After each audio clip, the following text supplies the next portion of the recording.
Hi friends, welcome back to Shilpa's Culinary. ಎಲ್ಲರೂ ಹೇಗಿದ್ದೀರಾ? ಇವತ್ತು ಕೃಷ್ಣ ಜನ್ಮಾಷ್ಟಮಿ ಶುಭಾಶಯಗಳು. ಕೃಷ್ಣ ಜನ್ಮಾಷ್ಟಮಿಯ ವಿಶೇಷ ಪೆಪ್ಪರ್ ತಟ್ಟೈ ಅಂದರೆ ಕಾಳು ಮೆಣಸಿನ ನಿಪ್ಪಟ್ಟನ್ನು ಮಾಡೋದು ತೋರಿಸ್ತೀನಿ. ಭಾಳ ಸುಲಭ ಇದು, ಭಾಳ ಕಡಿಮೆ ಇಂಗ್ರೀಡಿಯೆಂಟ್ಸಲ್ಲಿ ಮಾಡೋವಂಥದ್ದು.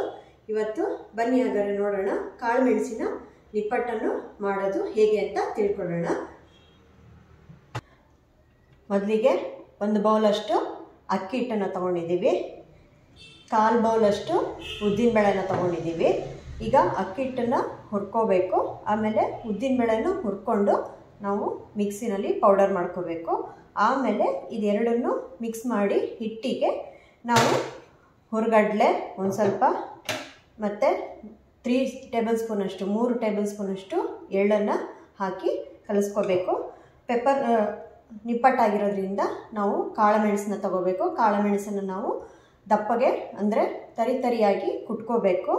ಆಮೇಲೆ ಜೀರಿಗೆ 1 ಟೀ ಸ್ಪೂನಷ್ಟು ಜೀರಿಗೆ, ಆಮೇಲೆ ರುಚಿಗೆ ತಕ್ಕಷ್ಟು ಉಪ್ಪು, ಆಮೇಲೆ ಸ್ವಲ್ಪ ಕರಿಬೇವಿನ ಸೊಪ್ಪು, ಸ್ವಲ್ಪ ಹಿಂಗನ್ನು ಹಾಕ್ತಾಯಿದ್ದೀವಿ. ಆಮೇಲೆ ನಾವು ಬೆಣ್ಣೆನ ಹಾಕ್ಕೋಬೇಕು. ಗರಿಗರಿಯಾಗಿ ಬರೋದಕ್ಕೆ ಸ್ವಲ್ಪ ಬೆಣ್ಣೆನ ಹಾಕ್ಕೊಳ್ತೀವಿ. ಇದಿಷ್ಟನ್ನೆಲ್ಲ ಸೇರಿಸಿ ನಾವು ನೀರಲ್ಲಿ ಕಲಿಸ್ಕೊಂಡು ಹಿಟ್ಟನ್ನು ಮಾಡಿಕೊಂಡು ನಾವು ನಿಪ್ಪಟ್ಟನ್ನ ತಟ್ಟಿ ಎಣ್ಣೆಯಲ್ಲಿ ಕರಿಬೇಕು. ಈಗ ನಾವು ಇದನ್ನು ಉದ್ದಿನಬೇಳೆನ ಫಸ್ಟು ಹುರ್ಕೊಂಡು ಆಮೇಲೆ ಪುಡಿ ಮಾಡ್ಕೊಳ್ಳೋಣ. ಬನ್ನಿ ಈಗ ನಾವು ಉದ್ದಿನಬೇಳೆನ ಹುರ್ಕೊಳ್ಳೋಗಿಲ್ಲ. ಈಗ ನಾನು 1/4 ಬೌಲಷ್ಟು ಉದ್ದಿನಬೇಳೆನ ಹಾಕ್ಕೊಳ್ತಾ ಇದ್ದೀನಿ.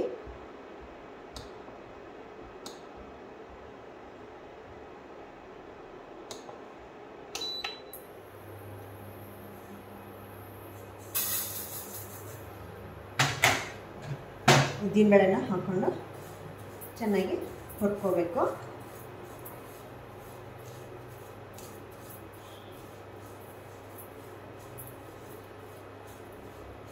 ಇದು ತುಂಬ ಚೆನ್ನಾಗಿರುತ್ತೆ. ಪೆಪ್ಪರ್ ತಟ್ಟಾಗಿರೋದ್ರಿಂದ ಪೆಪ್ಪರ್ ಫ್ಲೇವರು ಚೆನ್ನಾಗಿ ಬರುತ್ತೆ.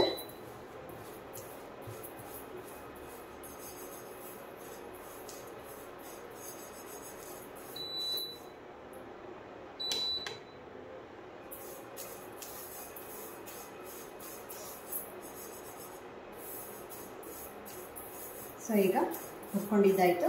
ಈಗ ನಾನು ಇದನ್ನು ಮಿಕ್ಸಿ ಮಾಡ್ಕೊಂಡು ಬರ್ತೀನಿ. ಉದ್ದಿನಬೇಳೆನ ಪೌಡರ್ ಮಾಡ್ಕೊಂಡು ಬರ್ತೀನಿ. ನಾನು ಒಂದು ಬೌಲ್ ಅಕ್ಕಿ ಹಿಟ್ಟನ್ನು ಈಗ ಹುರ್ಕೊಳ್ತೀನಿ. ಮೀಡಿಯಮ್ ಫ್ಲೇಮಲ್ಲಿ ಬೆಚ್ಚಗೆ ಹುರ್ಕೊಂಡ್ರೆ ಆಯಿತು. ನಾನೀಗ ಇಂಡಕ್ಷನ್ ಸ್ಟವಲ್ಲಿ 3 ಸೆಕೆಂಡ್ಸಿಂದು ಸೆಟ್ಟಿಂಗ್ಸ್ ಇಟ್ಟಿದ್ದೀನಿ. ಸೊ ಮೀಡಿಯಮ್ ಫ್ಲೇಮಲ್ಲಿ ಅಕ್ಕಿ ಹಿಟ್ಟನ್ನು ಹುರ್ಕೋಬೇಕು. ಇದು ಭಾಳ ಬೇಗ ಆಗೋವಂಥದ್ದು ಮತ್ತು ಇನ್ಸ್ಟೆಂಟಾಗಿ ಆಗೋದು. ಯಾವಾಗ ಬೇಕಾದರೂ ಮಾಡ್ಕೋಬೋದು. ಈ ಥರ ಸ್ವಲ್ಪ ಪ್ರಮಾಣದಲ್ಲಿ ಫಸ್ಟ್ ಟೈಮು ಮಾಡಿ ನೋಡಿ. 1 ಬೌಲ್ ಅಕ್ಕಿ ಹಿಟ್ಟಿಗೆ 1/4 ಬೌಲು ಉದ್ದಿನಬೇಳೆನ ತೊಗೊಂಡಿದ್ದೀನಿ. ಸೊ ಈಗ ಅಕ್ಕಿ ಹಿಟ್ಟಿಗೆ ಪುಡಿ ಮಾಡಿರೋಂಥ ಉದ್ದಿನಬೇಳೆನ ಹಾಕ್ಕೊಳ್ತೀವಿ. ಈಗ ಬೇಕಾದರೆ ನಾವು ಇನ್ಕ್ರೀಸ್ ಮಾಡ್ಕೋಬೋದು. ಹೀಟನ್ನ ಇನ್ಕ್ರೀಸ್ ಮಾಡಿಕೊಂಡು ಹುರ್ಕೊಳ್ತಾ ಇದ್ದೀನಿ ನಾನೀಗ.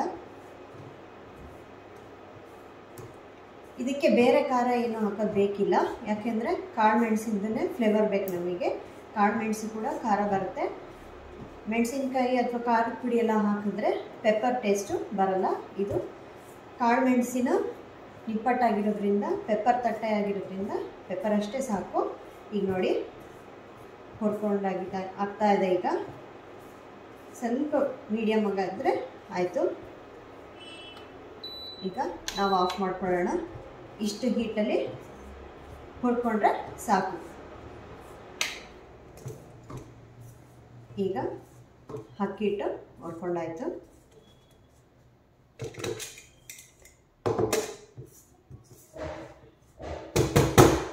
ನೋಡಿ, ಉದ್ದಿನಬೇಳೆನ ಸಣ್ಣ ಮಿಕ್ಸಿ ಜಾರಿಗೆ ಹಾಕ್ಕೊಂಡು ಪೌಡ್ರ್ ಮಾಡ್ತೀನಿ. ಫಸ್ಟು ನಾನೀಗ 1 ಬೌಲಷ್ಟು ಅಕ್ಕಿ ಹಿಟ್ಟನ್ನು ತೊಗೊಂಡಿದ್ದನಲ್ಲ ಅದನ್ನು ಹಾಕ್ಕೊಳ್ತಾ ಇದ್ದೀನಿ.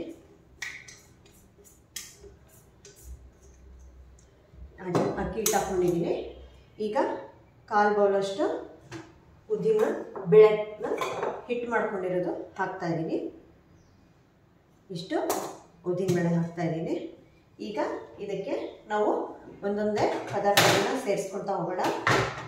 ಹುರ್ಗಡ್ಲೆನ ಹಾಕ್ಕೊಳ್ತಾ ಇದ್ದೀನಿ. ಎಷ್ಟು ಬೇಕೋ ಅಷ್ಟು ನೋಡಿ. ಇದು ಸ್ವಲ್ಪ ಪ್ರಮಾಣದಲ್ಲಿ ಮಾಡ್ತಾ ಇರೋದ್ರಿಂದ ಇಷ್ಟು ಸಾಕು. ಹುರ್ಗಡ್ಲೆನ ಹಾಕ್ಕೊಂಡಿದ್ದೀನಿ, ರುಚಿ ಕೊಡುತ್ತೆ. ಮತ್ತು ಬಿಳಿ ಎಳ್ಳನ್ನು ಹಾಕ್ಕೊಳ್ತಾ ಇದ್ದೀನಿ. ಈ ಥರ ಬಿಳಿ ಎಳ್ಳನ್ನು ಹಾಕ್ಕೋಬೇಕು. ಸ್ವಲ್ಪ ನಿಮಗೆ ರುಚಿಗೆ ಎಷ್ಟು ಬೇಕೋ ಅಷ್ಟು ಎಳ್ಳನ್ನು ಹಾಕ್ಕೊಳ್ತೀವಿ. ಆಮೇಲೆ ಸ್ವಲ್ಪ ಜೀರಿಗೆನ ಹಾಕ್ಕೊಳ್ತೀವಿ. ಇಷ್ಟು ಜೀರಿಗೆ ಸ್ವಲ್ಪ ಪ್ರಮಾಣ ಆಗಿರೋದ್ರಿಂದ ನಾನು ಇಷ್ಟು ಜೀರಿಗೆಗಳನ್ನ ಹಾಕ್ಕೊಳ್ತಾ ಇದ್ದೀನಿ. ಆಮೇಲೆ ಸ್ವಲ್ಪ ಕರ್ಬೇವಿನ ಸೊಪ್ಪನ್ನು ಹೀಗೆ ಮುರಿದು ಹಾಕ್ತೀನಿ. ಸ್ವಲ್ಪ ಒಣಗಿರೋ ಕರ್ಬೇವಿನ ಸೊಪ್ಪನ್ನ ಹಾಕೋಣ. ತುಂಬ ಹಸಿ ಇರೋದು ಬೇಡ. ಈ ಥರ ಸಣ್ಣದಾಗಿ ಕೈಯಲ್ಲೇ ಮುರಿದ್ಬಿಟ್ಟು ಹಾಕೊಳ್ಳೋಣ. ಕರ್ಬೇವಿನ ಸೊಪ್ಪು ಫ್ಲೇವರು ಚೆನ್ನಾಗಿ ಕೊಡುತ್ತೆ. ಕರ್ದಾಗಂತೂ ಅದರದ್ದು ರುಚಿ ತುಂಬ ಚೆನ್ನಾಗಿರುತ್ತೆ ಕರ್ಬೇವಿನ ಸೊಪ್ಪಿಂದು. ಈ ಥರ ಮುರಿದು ಹಾಕ್ತೀನಿ. ಮತ್ತು ನಾನು ಸುಮ್ಮನೆ ಸ್ಯಾಂಪಲಿಗೆ ಅಂತ ಸ್ವಲ್ಪ ಮಾಡಿ ತೋರಿಸ್ತಾ ಇದ್ದೀನಿ ಅಷ್ಟೇ. ಆಮೇಲೆ ಇದನ್ನು ಏನು ನೀವು ಜಾಸ್ತಿ ಮಾಡ್ಕೋಬೇಕಂದ್ರೆ ಎಲ್ಲ ಡಬಲ್ ಮಾಡ್ಕೋಬೇಕು. ನೀವು ಜಾಸ್ತಿ ಮಾಡೋದಂದರೆ ಇದೇ ರೇಷಿಯೋನ ಡಬಲ್ ಮಾಡ್ಕೋಬೇಕು. ಮತ್ತು ಸ್ವಲ್ಪ ಉಪ್ಪು ಹಾಕ್ತಾಯಿದ್ದೀನಿ ನಾನು. ಉಪ್ಪು ರುಚಿಗೆ ತಕ್ಕಷ್ಟು ಉಪ್ಪು. ಆಮೇಲೆ ಕಾಳು ಮೆಣಸು ಇರುತ್ತಲ್ಲ, ಕಾಳು ಮೆಣಸನ್ನ ನಾನು ಸ್ವಲ್ಪ ತರಿಯಾಗಿ ರುಬ್ಕೊಳ್ತಾ ಇದ್ದೀನಿ. ಕಾಳು ಮೆಣಸು ಎಷ್ಟು ಅಂದರೆ ಇಷ್ಟು ಸಾಕು. ಇಷ್ಟು ಹಿಟ್ಟಿಗೆ ಇಷ್ಟು ಸಾಕು. ಇದೇ ಖಾರ. ಮತ್ತು ನಾವು ಖಾರದ ಪುಡಿ ಆಗಲಿ ಕೆಂಪು ಮೆಣಸಿನ್ಕಾಯಿ ಆದರೆ ಏನೂ ಹಾಕಲ್ಲ. ಇಷ್ಟು ಕಾಳು ಮೆಣಸನ್ನ ನಾನು ಈ ಥರ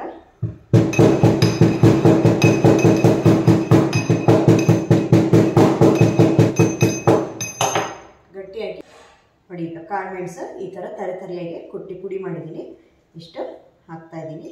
ಇದು ನಿಮ್ಮ ರುಚಿಗೆ ತಕ್ಕಷ್ಟು. ಖಾರ ಬೇಕಂದರೆ ಸ್ವಲ್ಪ ಜಾಸ್ತಿ ಹಾಕ್ಕೋಬೇಕು, ಇಲ್ಲ ಜಸ್ಟ್ ಫ್ಲೇವರಿಗೆ ಸಾಕು ಅಂದರೆ ಇಷ್ಟೇ ಸಾಕು. ಮಕ್ಕಳಿರೋರಾದರೆ ಸ್ವಲ್ಪ ಕಡಿಮೆನೇ ಹಾಕ್ಕೋಬೇಕು, ಇಲ್ಲ ಖಾರ ತಿಂತಾರೆ ಅನ್ನೋದಾದರೆ ಹಾಕ್ಕೋಬೋದು. ಮತ್ತು ಹಿಂಗು ಇದಕ್ಕೆ ಬೇಕೇ ಬೇಕು. ಇದಕ್ಕೆ ಒಳ್ಳೆ ಫ್ಲೇವರ್ ಕೊಡುತ್ತೆ. ನಾನು ಇಷ್ಟು ಹಿಂಗನ್ನು ಹಾಕಿದ್ದೀನಿ. ತಟ್ಟೆ ಮತ್ತು ತೆಂಗುಗಳು ಇದಕ್ಕೆಲ್ಲ ಹೀಗೆ ಹೈಲೈಟ್ ಆಗಿರಬೇಕು. ಸ್ವಲ್ಪ ನಾನು ಹಿಂಗನ್ನು ಹಾಕಿದ್ದೀನಿ.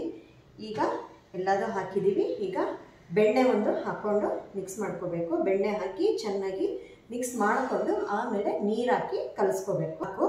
ಒಂದು ಈ ಥರ ಇಷ್ಟು ಸಾಕು ಬೆಣ್ಣೆ, ಒಂದು ಕ್ಯೂಬ್ ಅಷ್ಟು ಸಾಕು ಬೆಣ್ಣೆ. ಈಗ ನಾವು ಹಿಟ್ಟನ್ನು ಮಿಕ್ಸ್ ಮಾಡ್ಕೋಬೇಕು. ಈ ಬೆಣ್ಣೆ ಎಲ್ಲ ಹಿಟ್ಟಿನ ಜೊತೆಗೆ ಮಿಕ್ಸ್ ಮಾಡ್ಕೋಬೇಕು. ಸೊ ಈಗ ನಾವು ಬೆಣ್ಣೆ ಮತ್ತು ಹಿಟ್ಟು ಏನು ಮಾಡ್ಕೊಂಡಿದ್ದೀವಲ್ಲ ಅದನ್ನು ಮಿಕ್ಸ್ ಮಾಡ್ಕೊಳ್ತಾ ಇದ್ದೀನಿ. ಜಸ್ಟ್ ಒಂದು ಕ್ಯೂಬ್ ಅಷ್ಟು ಮಾತ್ರ ಬೆಣ್ಣೆ ನಾನು ಇದಕ್ಕೆ ಮಿಕ್ಸ್ ಮಾಡ್ಕೊಳ್ತಾ ಇದ್ದೀನಿ. ತುಂಬ ಜಾಸ್ತಿನೂ ಆದರೆ ಎಣ್ಣೆಲಿ ಕದ್ರೋಗ್ಬಿಡುತ್ತದು. ಸೊ ಇದು ಜಸ್ಟ್ ಕ್ರಿಸ್ಪ್ ಬರೋದಕ್ಕೆ ಮತ್ತು ಸ್ವಲ್ಪ ರುಚಿನೂ ಕೊಡುತ್ತೆ ಅಂತ ಇಷ್ಟು ಹಾಕ್ಕೊಂಡಿದ್ದೀನಿ. ಇದನ್ನೇ ಡಬಲ್ ಮಾಡಿಕೊಂಡ್ರೆ ನೀವು 2 ಕಪ್ ಅಕ್ಕಿ ಹಿಟ್ಟಿಂದ ಮಾಡ್ಕೊಳ್ಳೋದಾದರೆ ಅದಕ್ಕಿಂತ ಡಬಲ್ಲು ಬೆಣ್ಣೆ ಹಾಕ್ಕೋಬೇಕು. ಈಗ ನೋಡಿ ಎಲ್ಲ ಹಿಟ್ಟಿಗೆಲ್ಲ ಈ ಥರ ಮಿಕ್ಸ್ ಮಾಡ್ಕೊಳ್ತಾ ಇದ್ದೀನಿ. ಸೊ ಅಕ್ಕಿ ಹಿಟ್ಟು, ಹುರಿದಿರೋಂಥ ಅಕ್ಕಿ ಹಿಟ್ಟು, ಹುರಿದು ಪುಡಿ ಮಾಡಿರೋಂಥ ಉದ್ದಿನಬೇಳೆ ಹಿಟ್ಟು ಮತ್ತು ಕಾಳುಮೆಣಸು, ಜೀರಿಗೆ, ಉಪ್ಪು, ಹಿಂಗು, ಕರ್ಬೇವಿನ ಸೊಪ್ಪು, ಹುರ್ಗಡ್ಲೆ, ಎಳ್ಳು ಇದಿಷ್ಟನ್ನು ಮಿಕ್ಸ್ ಮಾಡ್ಕೊಂಡಾಯಿತು. ಈಗ ನೋಡಿ ಹಿಂಗೆ ಹಿಡಿದ್ರೆ ಹಿಂಗೆ ಬರಬೇಕು. ಹಿಂಗೆ ಮುಷ್ಟಿ ಹಿಡಿದ್ರೆ ಹಿಂಗೆ ನಿಂತ್ಕೋಬೇಕು. ಹಿಂಗೆ ಸ್ವಲ್ಪ ನಿಂತ್ಕೊಂಡ್ರೆ ಬೆಣ್ಣೆ ಹಾಕಿರೋದು ಸಾಕು ಅಂತ ಕ್ರಿಸ್ಪ್ ಬರುತ್ತೆ. ಈ ಥರ ಹಿಡಿದ್ರೆ ಹಿಂಗೆ ಕ್ರಿಸ್ಪ್ ಬರುತ್ತೆ. ಸೊ ಈಗ ಮಿಕ್ಸ್ ಮಾಡ್ಕೊಂಡಿದ್ದೀವಿ. ಈಗ ನಾವು ಇದಕ್ಕೆ ನೀರು ಹಾಕ್ಕೊಂಡು ಕಲಿಸ್ಕೊಳ್ಳೋಣ. ನಾನು ಸ್ವಲ್ಪನೇ ನೀರು ಹಾಕ್ಕೊಂಡು ಕಲಿಸ್ಕೊತೀನಿ. ಗಟ್ಟಿಗೆ ಕಲಿಸ್ಕೋಬೇಕು. ತುಂಬ ತೆಳ್ಳಗಾದರೆ ಬಿಟ್ಕೊಂಡ್ಬಿಡುತ್ತೆ ಎಣ್ಣೆಲಿ. ತುಂಬ ತೆಳ್ಳಗೂ ಕಲಿಸ್ಬಾರ್ದು. ಚಪಾತಿ ಹಿಟ್ಟು ಥರನೇ ಇನ್ನೂ ಗಟ್ಟಿ ಸ್ವಲ್ಪ ಕಲಿಸ್ಕೋಬೇಕು. ನೋಡ್ಕೊಳ್ತಾ ಸ್ವಲ್ಪನೇ ನೀರು ಹಾಕ್ಕೊಳ್ತಾ ಕಲಿಸ್ಕೊಳ್ತಾ ಬರಬೇಕು. ನೋಡಿ ಈ ಥರ ನಿಪ್ಪಟ್ಟೆ ಎಲ್ಲರೂ ಮಾಡಿ ಗೊತ್ತಿರುತ್ತೆ. ಹೊಸದಾಗಿ ಯಾರು ಕಲಿತಿದ್ದಾರೋ ಅವರು ಇನ್ಸ್ಟೆಂಟಾಗಿ ಈಗ ಮಿಲ್ಗೋಗಿ ಹಿಟ್ಟು ಮಾಡಿಸ್ಕೊಳ್ಳೋ ಅಷ್ಟು ಟೈಮ್ ಇರಲ್ಲ, ಅಥವಾ ಅದಕ್ಕೆಲ್ಲ ಬೇಕಾಗಿರೋ ಇನ್ನೂ ಖಾರಗಳು ಅದು ಇದೆಲ್ಲ ಮಿಕ್ಸ್ ಮಾಡೋದು ಗೊತ್ತಾಗಲ್ಲ ಅಂತಂದರೆ ಈ ಥರ ಸಿಂಪಲ್ಲಾಗಿ ಒಬ್ಬರು ಅಥವಾ ಇಬ್ಬರು ಇರೋವಂಥ ಕಡೆಯಲ್ಲೆಲ್ಲ ನಮಗೆ ಸಂಜೆ ಹೊತ್ತು ಏನಾರು ಎಮರ್ಜೆನ್ಸಿ ಏನಾದ್ರು ಸ್ನ್ಯಾಕ್ಸ್ ಬೇಕು, ಮಕ್ಕಳೇನಾದ್ರು ಕೇಳಿದ್ರೆ, ಅಥವಾ ನಮಗೇನು ಖಾರ ಟೀ ಜೊತೆಗೆ ಬೇಕು, ಕಾಫಿ ಟೀ ಜೊತೆಗೆ ಅಂತಂದಾಗ ಈ ಥರ ಸ್ವಲ್ಪನೇ ಕಡಿಮೆ ಕ್ವಾಂಟಿಟಿಲೇ ಮಾಡ್ಕೋಬೋದು. ಈಗ ನೀರು ಮಾತ್ರ ನೋಡಿಕೊಂಡೆ ಹಾಕ್ಕೊಂಡು ಕಲಿಸ್ಕೋಬೇಕು.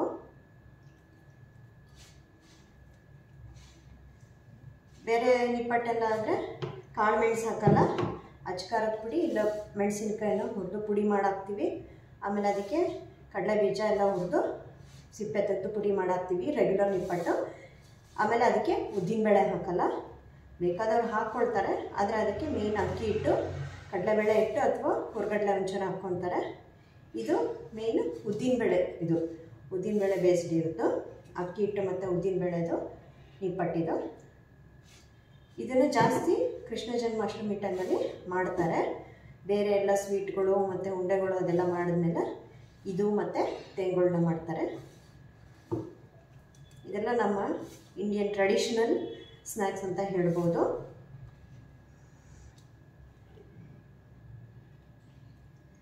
ಈ ಥರ ಎಲ್ಲ ಮಾಡಿ ಮಕ್ಳಿಗೂ ಕೊಟ್ಟರು ಇಷ್ಟಪಟ್ಟು ತಿಂತಾರೆ. ಸಂಜೆ ಹೊತ್ತು ಸ್ಕೂಲಿಂದ ಬಂದಾಗ ಅಥವಾ ಯಾರಾದರೂ ಗೆಸ್ಟ್ ಬಂದಾಗ ಕೊಡೋದಕ್ಕೂ ಚೆನ್ನಾಗಿರುತ್ತೆ. ಪೆಪ್ಪರ್ ಫ್ಲೇವರ್ ಅಂತೂ ತುಂಬಾ ಚೆನ್ನಾಗಿರುತ್ತೆ. ಕೈಯಲ್ಲಿ ಒಂದು ಕಪ್ ಕಾಫಿ ಇಟ್ಕೊಂಡು ಈ ಪೆಪ್ಪರ್ ನಿಪ್ಪಟ್ಟು ತಿಂತಾ ಇದ್ದರೆ ಆ ರುಚಿನೇ, ಆ ಸ್ವಾದನೇ ಬೇರೆ, ಅದು ಅಷ್ಟು ರುಚಿಯಾಗಿರುತ್ತೆ. ನೋಡಿ ಈ ಥರ ಚೆನ್ನಾಗಿ ನಾದ್ಕೋಬೇಕು.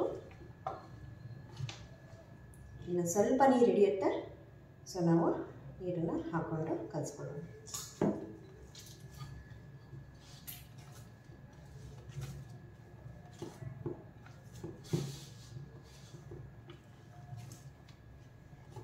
ಒಂದೊಂದ್ಸಲಿ ಹಬ್ಬದ ಟೈಮ್ ಬಂದಾಗ ಏನೇನು ಮಾಡಬೇಕು ವಿಶೇಷ ಅಡುಗೆಗಳು ಅಂತ ಒಂದೊಂದ್ಸಲಿ ಎಷ್ಟು ಕನ್ಫ್ಯೂಷನಲ್ಲಿ ಇರ್ತೀವಿ ಅಂದರೆ ಇದು ಮಾಡೋದಾ ಅದು ಮಾಡೋದಾ. ಕೆಲವೊಂದು ಸರಿ ಮಾಡಬೇಕು ಅಂತ ಎಲ್ಲ ರೆಸಿಪಿಗಳು ಗೊತ್ತಿರುತ್ತೆ, ಟೈಮ್ ಇರಲ್ಲ ನಮಗೆ, ಯಾವುದೋ ಒಂದು ಕೆಲಸದಲ್ಲಿ ಬ್ಯುಸಿಯಾಗಿಬಿಡ್ತೀವಿ. ಏನು ಶಾರ್ಟ್ ನಮಗೆ ಸಿಗೋಂಥ ಕಡಿಮೆ ಸಮಯದಲ್ಲಿ ಏನು ಮಾಡಬೇಕು ಅಂತ ನಮಗೆ ಗೊತ್ತಿರಲ್ಲ. ಸೊ ಕಡಿಮೆ ಟೈಮ್ ಇದ್ದಾಗ ಈ ಥರದ್ದು ಇನ್ಸ್ಟೆಂಟಾಗಿ ಮಾಡೋವಂಥದ್ದು.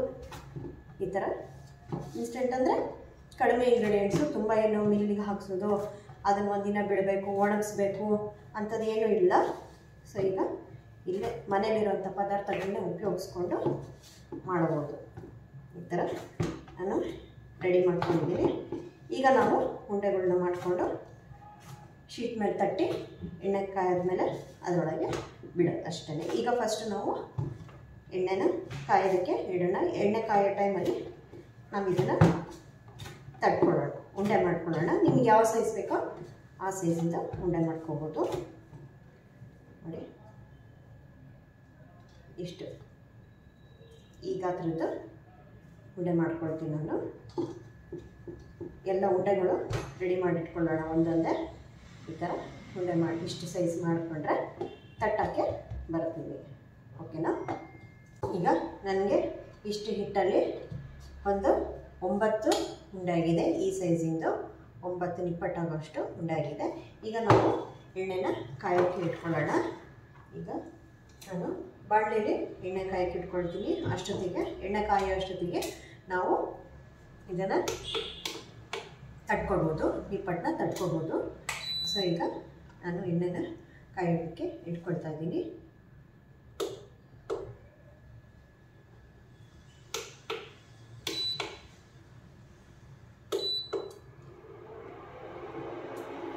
ಡೀಪ್ ಫ್ರೈ ಇದಕ್ಕೆ ಇಂಡಕ್ಷನ್ ಕುಕ್ಕರಲ್ಲಿ, ಇಂಡಕ್ಷನ್ ಸ್ಟೌವಲ್ಲಿ ಡೀಪ್ ಫ್ರೈಗೆ ಇಟ್ಟಿದ್ದೀನಿ ನಾನು. ಈಗ ಎಣ್ಣೆ ಕಾಯೋ ಅಷ್ಟರೊಳಗೆ ನಾವಿಲ್ಲಿ ನಿಪ್ಪಟ್ಟನ್ನು ತಟ್ಕೊಳ್ಳೋಣ. ಇಲ್ಲಿ ನಿಪ್ಪಟ್ಟು ತಟ್ಕೊಳ್ಳೋದಕ್ಕೆ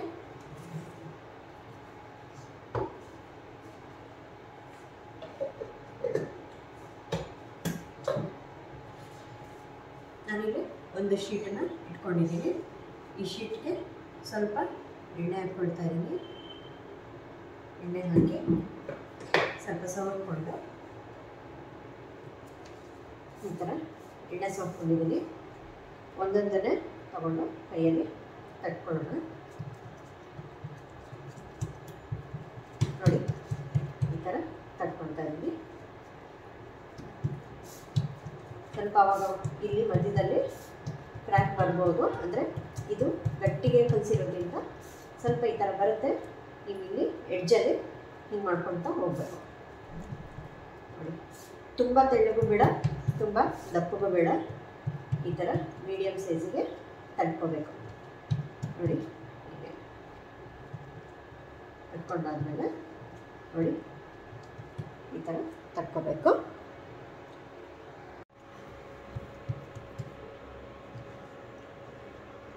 ಈಗ ಸ್ವಲ್ಪ ಎಣ್ಣೆ ಕಾದಿದೆಯಾ ಅಂತ ನೋಡೋಣ.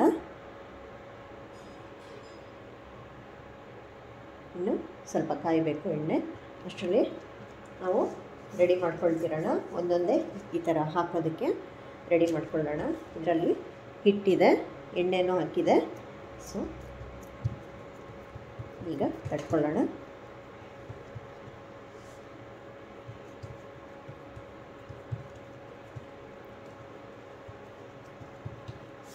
ನೋಡಿ ಈ ಥರ. ಇದು ಅಕ್ಕಿ ಅಂದರೆ ಅಕ್ಕಿ ಹಿಟ್ಟಿಂದು ಸ್ವಲ್ಪ ಬೇಗ ನೀರಿನ ಅಂಶ ಹೋಗ್ಬಿಡುತ್ತೆ, ಅಂದರೆ ಮಾಯಿಸ್ಟ್ ಹೋಗ್ಬಿಡುತ್ತಲ್ವ, ಹಾಗಾಗಿ ಗಟ್ಟಿ ಆಗ್ತಾ ಇರುತ್ತೆ. ಕಲಸಿದ್ದು ಇಮಿಡಿಯೇಟೇ ಮಾಡ್ತಾ ಬಂದ್ಬಿಡ್ಬೇಕು. ಜಾಸ್ತಿ ಹೊತ್ತು ಬಿಟ್ಟರೆ ಅದಿನ್ನು ಡ್ರೈ ಆಗೋಕ್ಕೆ ಶುರು ಆಗಿಬಿಡುತ್ತೆ. ಸೊ ಈಗ ನಮ್ಮ ಎಣ್ಣೆ ಕಾಯ್ತಾ ಇದೆ. ಅಷ್ಟರೊಳಗೆ ಒಂದು 3 ತಟ್ಕೊಂಬಿಡೋಣ. ಇಲ್ಲಿ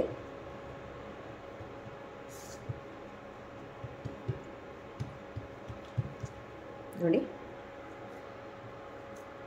ಹಿಟ್ಟು ಕಲಿಸ್ಕೊಂಡಿದ್ವಲ್ಲ, ಅದು ಮಾಡೋಕ್ಕೆ ಮುಂಚೆ ಇನ್ನೊಂದು ಸತಿ ಈ ಥರ ಪ್ರೆಸ್ ಮಾಡಿಕೊಂಡು ಚೆನ್ನಾಗಿ ಮಿಕ್ಸ್ ಮಾಡ್ಕೊಂಡಂಗೆ ಆಗುತ್ತೆ.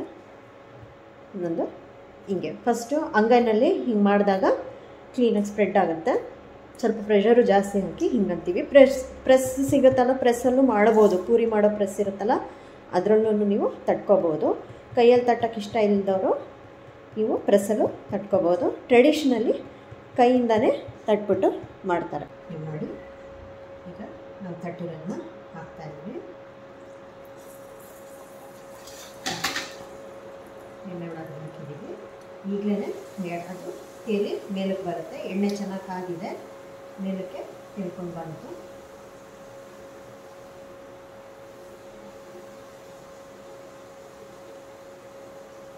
ಬೆಣ್ಣೆನೂ ಜಾಸ್ತಿ ಆಗಬಾರ್ದು, ಮತ್ತು ಕಲಿಸ್ಕೊಳ್ಳೋ ಹಿಟ್ಟು ಕೂಡ ಹದ ಕರೆಕ್ಟಾಗಿರಬೇಕು. ತುಂಬ ತೆಳ್ಳಗೂ ಇರಬಾರ್ದು, ತುಂಬ ಗಟ್ಟಿನೂ ಇರಬಾರ್ದು. ಬ್ರೇಕ್ ಆಗಿಬಿಡುತ್ತೆ ಗಟ್ಟಿ ಆದರೆ.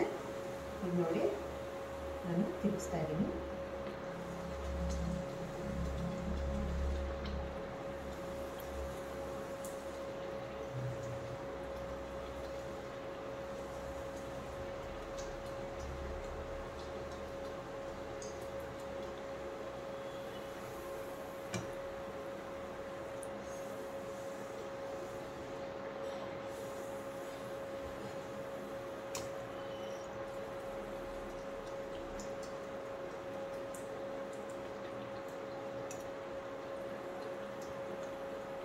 ಇದು ಫ್ರೈ ಆಗ್ತಾ ಇದೆ ಆಲ್ಮೋಸ್ಟು.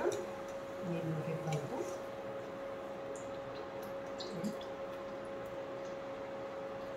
ಈ ಗುಳ್ಳೆಗಳು ಬರೋದಿಲ್ಲ. ಯಾವುದೇ ಫ್ರೈ ಐಟಮ್ ಆಗಲಿ ಕರಿತಾ ಇರುವಾಗ ಹಾಕಿದಾಗ ಶುರುವಿನಲ್ಲಿ ಗುಳ್ಳೆಗಳು ಬರುತ್ತೆ. ಆಮೇಲೆ ಗುಳ್ಳೆಗಳು ಬರೋದು ನಿಂತೆ ಅಂದರೆ, ಶಬ್ದ ಬರೋದು ನಿಂತು ಅಂದರೆ ಅದು ಫ್ರೈ ಆಗಿದೆ ಅಂತ ಅರ್ಥ. ನೋಡಿ ಈಗ ನಿಪ್ಪಟ್ಟು ರೆಡಿಯಾಗಿದೆ. ಒಂದೊಂದು ಇದನ್ನು ನಾವೇನು ಇದು ತಟ್ಕೊಂಡಿದ್ದೀವಲ್ಲ ಅದನ್ನು ಈ ಥರ ಫೋಕಲ್ಲಿ ಪ್ರಿಕ್ ಮಾಡಬೇಕು. ಈ ಥರ ಟೂತ್ ಪಿಕ್ಕಲ್ಲಾದರೂ ಸರಿ, ಫೋಕಲ್ಲಾದರೂ ಸರಿ, ನಾವು ಹಿಂಗೆ ಪ್ರಿಕ್ ಮಾಡಬೇಕು.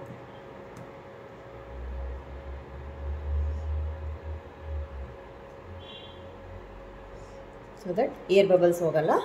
ಆವಾಗ ಕ್ರಿಸ್ಪಿನೂ ಆಗುತ್ತೆ, ಏರು ಹೋಗೋದಿಲ್ಲ ಅದರೊಳಗೆ. ಓಕೆನಾ? ಎಣ್ಣೆ ಚೆನ್ನಾಗಿ ಕಾದಿದ್ರೆ ಬೇಗ ಆಗುತ್ತೆ. ಆದರೆ ತುಂಬ ಊರಿನಲ್ಲೂ ಮಾಡಬಾರ್ದು. ಮೇಲ್ಗಡೆ ಬೆಂದಂಗೆ ಅನಿಸುತ್ತೆ, ಕ್ರಿಸ್ಪ್ ಆಗಿಬಿಡುತ್ತೆ, ಒಳಗಡೆ ಕ್ರಿಸ್ಪ್ ಆಗಿರಲ್ಲ. ಅದಕ್ಕೆ ಮೀಡಿಯಮ್ ಫ್ಲೇಮಲ್ಲೇ ಮಾಡಬೇಕು ಯಾವಾಗಲೂ. ಕರಿಯೋ ಪದಾರ್ಥಗಳೆಲ್ಲದೂ ಅಷ್ಟೇ. ಫಸ್ಟು ಎಣ್ಣೆ ಕಾಯಿಸ್ಕೊಂಡ್ಬಿಡ್ಬೇಕು, ಆಮೇಲೆ ಫ್ಲೇಮ್ನ ಮೀಡಿಯಮಿಗೆ ಮಾಡಿಕೊಂಡು ಕರಿಯೋದಕ್ಕೆ ಶುರು ಮಾಡಬೇಕು. ಈ ಥರ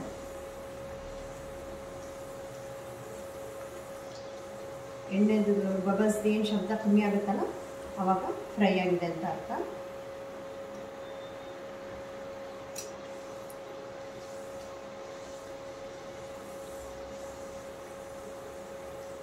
ನಿಮ್ಮ ಮನೆಯಲ್ಲೂ ಎಲ್ಲ ಕೃಷ್ಣ ಜನ್ಮಾಷ್ಟಮಿ ಆಚರಿಸ್ತೀರಾ?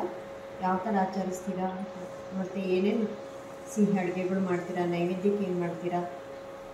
ಇದನ್ನೆಲ್ಲ ಕಮೆಂಟ್ ಬಾಕ್ಸಲ್ಲಿ ಹಾಕಿ.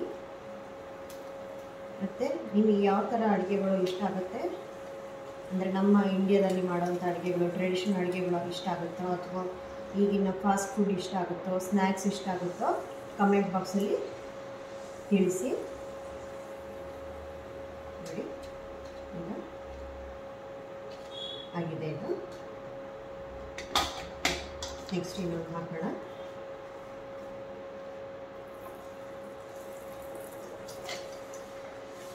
ಉರಿ ಸ್ವಲ್ಪ ಜಾಸ್ತಿ ಆಗಿದೆ, ಸೊ ನಾನು ಕಡಿಮೆ ಮಾಡ್ಕೊಳ್ತೀನಿ. ತುಂಬ ಉರಿ ಆಗಿಬಿಟ್ರೆ ಕೆಂಪಗಾಗ್ಬಿಡುತ್ತೆ, ಮೇಲೆ ಕ್ರಿಸ್ಪಿ ಅನಿಸುತ್ತೆ, ಒಳಗಡೆ ಇನ್ನು ಬೆಂದಿರಲ್ಲ, ಹಾಗಾಗ್ಬಿಡುತ್ತೆ. ಸೊ ಮೀಡಿಯಮ್ ಫ್ಲೇಮಲ್ಲೇ ಫ್ರೈ ಮಾಡಬೇಕು.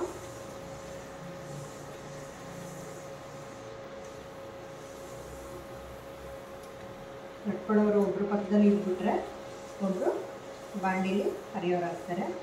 ಸೊ ಈ ಜಾಸ್ತಿ ಕ್ವಾಂಟಿಟಿಲಿ ಮಾಡಬೇಕಾದ್ರೆ ಇಬ್ಬರಿಬ್ಬರು ಸೇರಿಕೊಂಡು ಬೇಗ ಮುಗಿಸ್ಬೋದು. ಇಲ್ಲ ಒಬ್ಬರೇ ಆದ್ರೂ ಅಷ್ಟೆಲ್ಲ ಸೈಡಲ್ಲಿ ತಟ್ಟಿಟ್ಕೊಂಡು ಆಮೇಲೆ ಎಣ್ಣೆಲಿ ಕರಿತಾ ಬನ್ನಿ.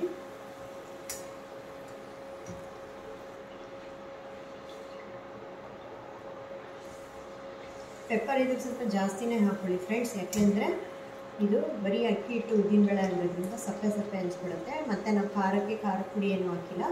ಸೊ ಪೆಪ್ಪರ್ನ ಸ್ವಲ್ಪ ಜಾಸ್ತಿ ಪ್ರಮಾಣನೇ ಹಾಕ್ಕೊಳ್ಳಿ. ಖಾರ ಅದೊಂದೇ ನಮಗೆ ಇರೋದು. ಈ ಥರ ರೆಡಿಯಾಗಿದೆ.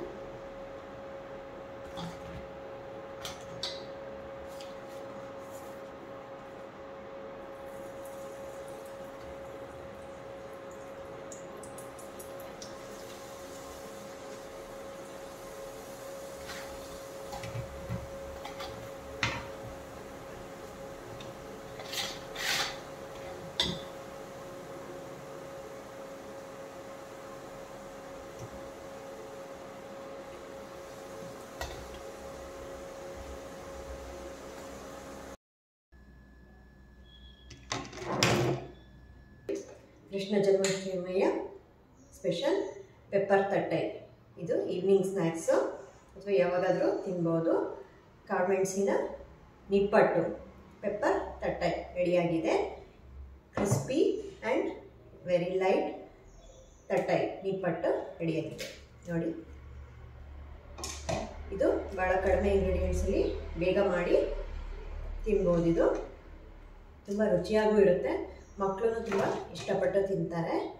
ಈಗ ನೀವು ಒಂದ್ಸತಿ ಟ್ರೈ ಮಾಡಿ ನೋಡಿ, ಭಾಳ ಬೇಗನೂ ಆಗುತ್ತೆ, ಕಡಿಮೆ ಸಮಯದಲ್ಲಿ ಆಗುತ್ತೆ ಇದು. ನೀವು ಒಂದ್ಸತಿ ಟ್ರೈ ಮಾಡಿ. ಈ ರೆಸಿಪಿ ನಿಮ್ಗೆ ಇಷ್ಟ ಆಗಿದ್ದರೆ ವಿಡಿಯೋ ಲೈಕ್ ಮಾಡಿ, ಶೇರ್ ಮಾಡಿ, ಸಬ್ಸ್ಕ್ರೈಬ್ ಮಾಡಿ, ಹಾಗೆ ಕಮೆಂಟ್ ಮಾಡಿ. Thank you.